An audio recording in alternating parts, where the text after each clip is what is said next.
Se trata de un paciente de 43 años que había viajado a los Estados Unidos, a la ciudad de Boston más precisamente, para participar de un evento internacional, evento que finalmente se suspendió porque se detectaron varios casos de coronavirus y esto hizo que las autoridades decidieran suspender el evento. Este paciente volvió entonces a nuestro país, a la Argentina, el 6 de marzo y a partir de que empieza a manifestar síntomas y con aquel antecedente en los Estados Unidos, decide hacer las consultas pertinentes y bueno, finalmente detectan en el día de hoy que este paciente de 43 años que está internado aquí en el Otamendi padece coronavirus. Por suerte está en buen estado de salud, al igual que el otro joven de 23 años, que fue el segundo caso que se detectó en Argentina, que había viajado a Europa, el asesor de un diputado porteño que también está aquí y que evolucionan favorablemente. Entonces ya son 12 los casos aquí en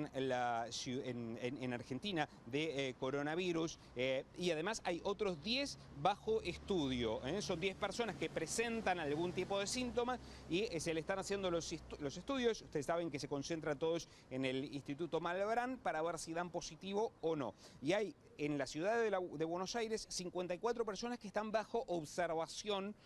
No tienen síntomas, pero han estado en contacto directo con alguno de los infectados.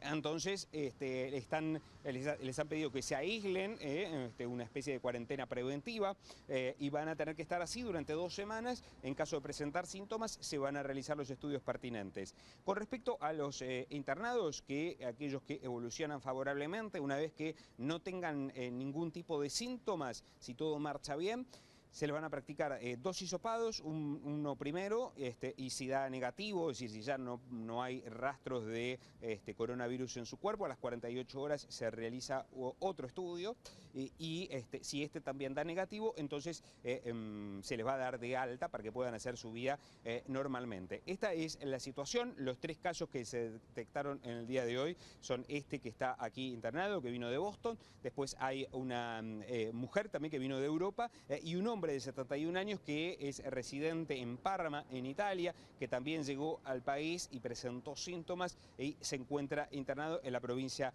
de Buenos Aires. Esta es la situación, hay que estar muy atentos, seguir las recomendaciones respecto del cuidado, de lavarse las manos, de protegerse, de estar atentos, sobre todo aquellos que puedan estar en un contacto directo con alguien que haya venido en los últimos días del exterior, pero tampoco, ni sobredimensionar la situación ni tampoco minimizarla. Es simplemente esto, tomar los recaudos necesarios para evitar que esto se siga diseminando. Hasta ahora el protocolo es adecuado, ha habido muy buena comunicación del Ministerio, tanto de Nación como Ciudad, con las sociedades. Estamos en comunicación directa, de hecho estamos con comunicación telefónica con los ministerios para ir evaluando la situación día a día, incluso sábados y domingos. El Ministerio ya nos ha ido adelantando la serie de medidas que se pueden ir tomando si aparecieran casos, digamos muchos casos, ¿no? En la comunidad. Y básicamente las mismas que se toman en todo el mundo, el cierre de las escuelas, la prohibición de eventos, ya ha tomado el Ministerio medidas diferentes la semana pasada. Hasta la semana pasada no estábamos indicando el aislamiento o la disminución de la socialización de las personas que venían de afuera. Ahora ya está indicado, el Ministerio de Nación estableció que si uno viene de Europa, de los países donde hay transmisión, o de los países donde hay transmisión, puede pedir licencia con goce de sueldo durante esos 14 días. ¿Pero eso es una recomendación o es una obligación? Es decir, aquel que... No, es una recomendación. ¿Venís de Europa o venís de Estados Unidos? Sí, sí, es una recomendación oficial. Pero ahora me pregunto como infectólogo. Sí. Lo ideal que sería no ir al club, no ir al... No salir de casa, no organizar Aunque una no fiesta de tengas cumpleaños. O sea, una cuarentena... Aunque no tenga síntomas. Eso es importante. Es una cuarentena social a la que apelamos, que todas las personas que vengan de los 8 países que son casos, digamos, países con transmisión activa o transmisión comunitaria, que se queden en su casa, que no vayan a trabajar, porque para eso el Ministerio ha establecido esta licencia, que los chicos no vayan al colegio y eviten los contactos sociales. 2 semanas. No es por lo menos. obligatorio. Por lo menos 2 semanas. Por lo menos 2 semanas. Bueno, el hecho de no ser obligatorio indica que estás apelando de alguna manera a la responsabilidad de la gente que Total. viene de Europa o de Estados Unidos o de Sí. Asia, y también a la predisposición, más que nada, de las empresas, si es que son privadas, a habilitar a sus empleados Sí. a ausentarse por 14 Que ya lo están días. haciendo, que ya muchas lo están haciendo y creo que ese es el impedimento menor. Acá lo importante es que la gente lo tenga claro, que sepa que no es cualquier país, sino los 8 países que están en la lista de transmisión comunitaria activa, y saber también que los que sí están obligados a quedarse en su casa son los contactos de los casos positivos, Claro. ¿sí? Porque ellos sí han estado en documentado el contacto. Omar, Entonces- ¿crees que tardamos en reaccionar?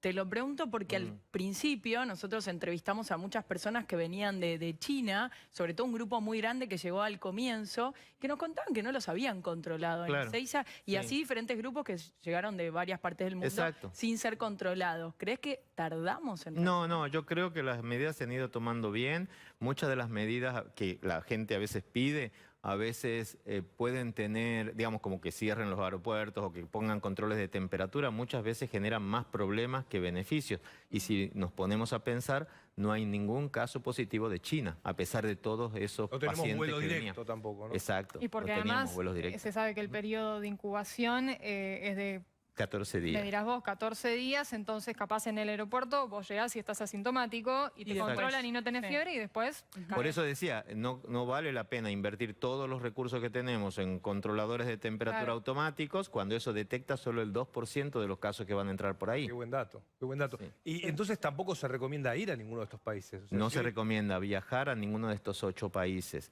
Y el resto de los países es una decisión personal, pero si hoy a mí, no como sociedad de infectología, digamos, Sí, pero a un nivel paciente- personal, si vos me decís que mañana querés ir a Ámsterdam, que no está dentro de la lista de los 8 países, y que vas a pasear por Europa, posiblemente es mejor que esperes. Tenés a una persona que va a viajar dentro de poco tiempo a España, Alemania, Francia. Obviamente puede hacerlo, pero no es recomendable. No es recomendable. Sí, la recomendación es no viajar a los países donde hay transmisión activa. Esperar. Y si vuelven, tiene que tener, les solicitamos que tenga este aislamiento social durante 2 semanas. Hablemos del caso del primer muerto en América Latina, que es el caso argentino. Ujú. ¿Ahí qué pasó? Es una persona mayor, sabemos que tenía varias enfermedades. Es pero una le mata el persona que coronavirus. volvió de Francia. Sí. En Francia, cuando volvió con un cuadro respiratorio. No tenía definición de caso en ese momento porque, como bien decía Guillermo, la situación es muy dinámica y en ese momento Francia no era un país que Claro. tenía muchos casos. 25 de febrero volvió. Ujú. Sí. Pero después se interna hace 2 días en el hospital Argerich. Todavía no tenía definición de caso porque el día siguiente se cambió, pero igualmente los médicos del hospital estuvieron muy alertas, llamaron y solicitaron la prueba. Y al día siguiente la prueba era positiva, el paciente falleció, digamos, ¿no? Pero entonces... ¿Pero la muerte es por coronavirus? La muerte es por la falta de respuesta del organismo a luchar contra el coronavirus. No es lo mismo que no hay tratamiento para el coronavirus, no hay un tratamiento demostrado, aunque se están ensayando algunos medicamentos que ya están aprobados para otras enfermedades, pero no hay un tratamiento. Entonces depende que tu organismo resista la infección y que salgas adelante. Si vos tenés problemas pulmonares, tenés menos reserva pulmonar. Entonces no vas a poder respirar espontáneamente, te tienen que intubar y eso... No, tenía diabetes y EPOC esta persona. Exacto, e insuficiencia renal, que eso también Insuficiencia renal. es Entonces, bastante quienes problemático. están en el grupo de riesgo son personas con patologías previas como las que indicábamos de la primera víctima fatal, gente mayor de más de 60 a 65 años. ¿Y qué pasa con los niños en este caso? Por suerte no parece afectar demasiado a los niños. Menos del 2% de los casos reportados en el mundo son menores de 20. Aparentemente, o la infección posiblemente sea muy asintomática y no les dé fiebre, y eso es una buena noticia, y no hay casi casos de muertos en esta situación. Recién